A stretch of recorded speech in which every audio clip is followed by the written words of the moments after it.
The classification of convicts was part of the assignment system. Under this system, first-class convicts, also known as assignable class, were sent to work in the colony as domestic servants or skilled workers. They were provided with food, clothing and shelter, but were not paid for their work. In the assignment system, work was seen as the key to a convict woman's reform. Industrious women were useful women, and the British Empire needed useful women to keep the colony growing.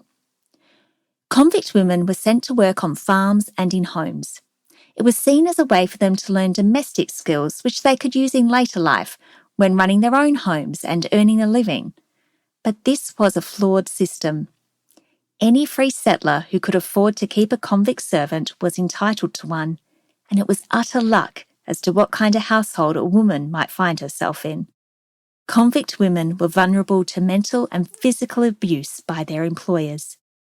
However, some found themselves in good households and would remain there for their entire sentence. If they committed an offence whilst on assignment, convicts would be returned to the female factory.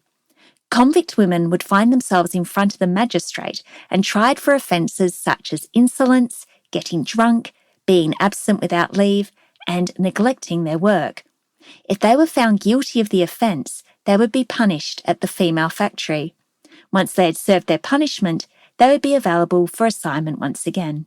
And so the cycle continued.